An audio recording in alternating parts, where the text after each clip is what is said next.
que é a comparação de como estava a economia nos governos Lula e Bolsonaro, porque esse é o assunto, né? Tanto é que essa PEC kamikaze, o que a gente estava ouvindo agora do senador, é pela dificuldade econômica que o Brasil vive. E aí muita gente fala, na época de Lula era pior, não, na época de Bolsonaro era pior, não, no segundo governo de Lula era pior, não, no primeiro era pior.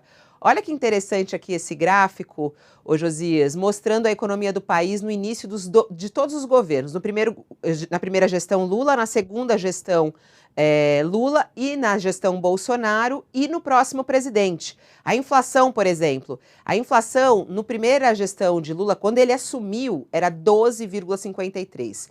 Na segunda gestão, aí caiu a inflação para 3,14. A inflação na segunda gestão de Lula. Bolsonaro assumiu com uma inflação a 4,31 e está entregando com uma inflação de 7,4 no acumulado dos 12 meses. O PIB, a mesma coisa aqui, ó, o PIB 3,1 na primeira gestão, 4 na segunda, 1,8 quando Bolsonaro assumiu, que foi depois de Dilma, né? Eles não colocaram aqui, a gente não fez a gestão Dilma, mas é quando Bolsonaro assumiu, né? Que é o início do governo Bolsonaro. E no próximo chegando a 2. É interessante isso aqui, né, Josias? Porque é importante ver os números para que os debates possam ter melhores argumentos, né?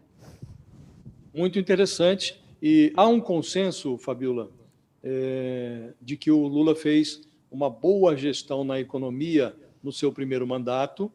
Ele preservou, eu me lembro quando o Lula assumiu e ele indicou o Palocci para ministro da Fazenda, na época não era ministro da Economia, eu, na primeira hora, conversando com o Everardo Maciel, que era o secretário da Receita Federal do Fernando Henrique, ele me contou que o Palocci o havia convidado para ser secretário da Receita na sua gestão petista. Então, o Palocci chegou convidando servidores de alto escalão do governo Fernando Henrique. Ele deu continuidade ao que havia de mais sensato na gestão do Fernando Henrique nessa área econômica.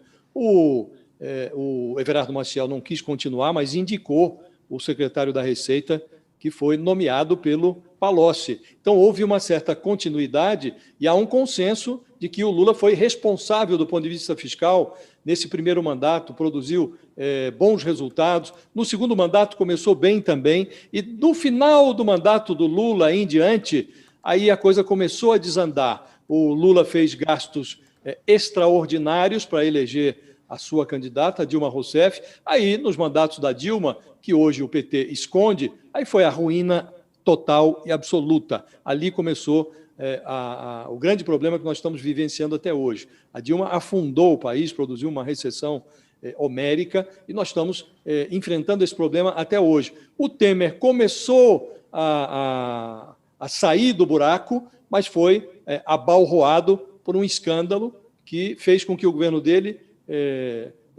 tivesse que priorizar a sobrevivência do presidente em detrimento da sobrevivência da economia. Aí a coisa foi degringolando e o Bolsonaro iniciou com promessas mirabolantes de que privatizaria, de que governaria com responsabilidade fiscal e nada do que foi prometido em 2018 foi cumprido. Ao contrário, o presidente está fazendo o oposto do que prometeu. Então, nós temos esse cenário. O Lula, de fato, fez uma gestão que foi apreciada e bem avaliada na economia, mas ele também é responsável pela ruína da Dilma Rousseff, porque foi ele quem carregou a Dilma nos ombros, foi ele que eletrificou um poste que não tinha votos, e o Bolsonaro é responsável pela sua própria ruína, que está explodindo no colo dele. O Bolsonaro produziu uma herança maldita para si mesmo. A herança explodiu no seu próprio colo. E ele agora está tratando de agravar esta herança, deixando um legado ainda mais ruinoso para o próximo presidente.